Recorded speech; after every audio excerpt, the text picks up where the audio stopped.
As those people who followed my YouTube for some time will know, I'm not going to sing the praises of Nadine Dorries without very good cause.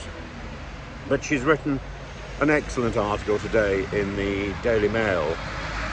In fact, I was so impressed by it, I went out and I actually got a copy. And she's summed up the current position on the Lucy Letby case. The case, of course, hasn't gone forward, but Lucy Letby's now got a new legal team. And I hope something happens, not only with her case, but also with the Thirlwell inquiry. And as Nadine Dorries says, 24 experts, including Dr. Tariq Ali of Oxford, Philip Dawid of Cambridge, Jane Hutton of Warwick, Gillian Tully, and so on, have all written to Wes Streeting, urging him to change the terms of the inquiry.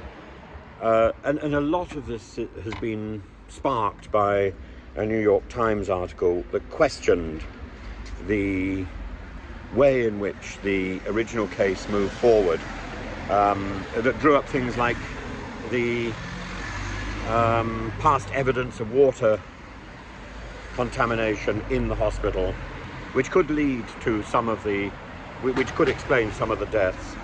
And it's how the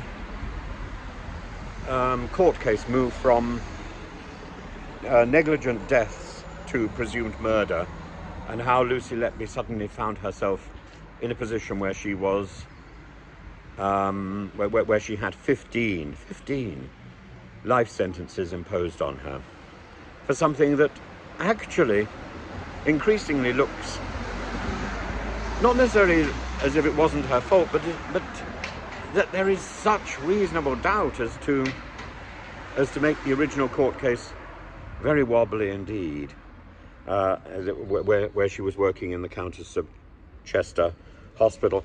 And not least, Nadine Dorries spends a lot of time, most of the article, talking about this man called Dr. Evans and his vacillation about the cause of death of baby C. His evidence, which she points out someone has said was described as worthless. But his evidence was taken very seriously. More than that, it turns out he was originally touting for the job. Let me quote. I was involved in neonatal medicine for 30 years in the 1970s. And he says, including leading the intensive care set up in Swansea, I've also prepared numerous neonatal cases where clinical negligence was alleged. Sounds like my kind of case. That was the email that he sent to a person called Nick at the NCA's National Injuries Database. Having read about the high rate of babies dying in Cheshire, and the Letby's barrister said to Dr. Evans, this is in effect putting yourself forward, in effect touting for the job. And Evans said, I was offering my professional opinion, if that was in their interest. I think Nadine Dorries is quite right to draw concerns about the bias of the independent professional witnesses. It's supposed to be independent, but it doesn't appear to be.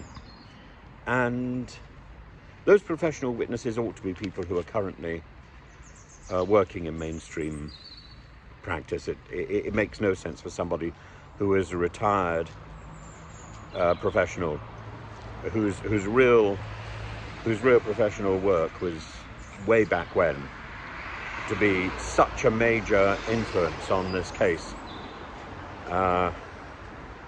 Everything stinks here, and when placed against the background of justice for doctors and the viciousness with which the NHS pursues anybody who blows a whistle, anybody who questions the working practices of the NHS, who questions the authority of the NHS.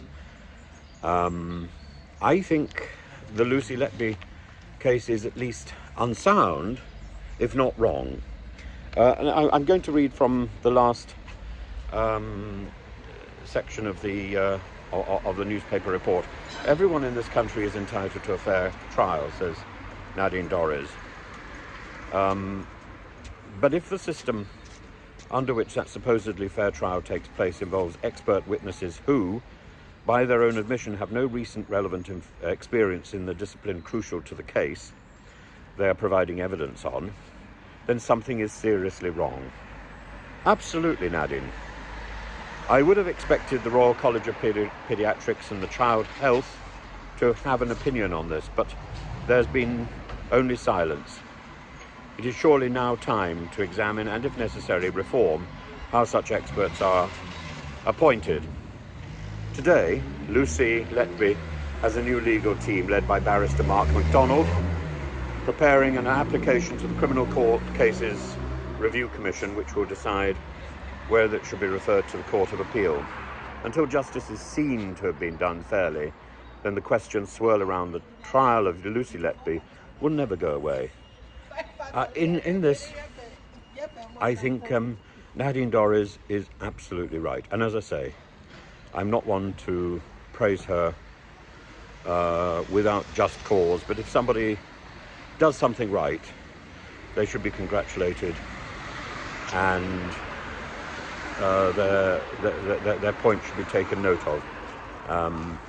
You know, it's important. And the Lucy Letby trial, there's just something wrong there. And as a premature baby myself, I have great sympathy for the victims of this catastrophe.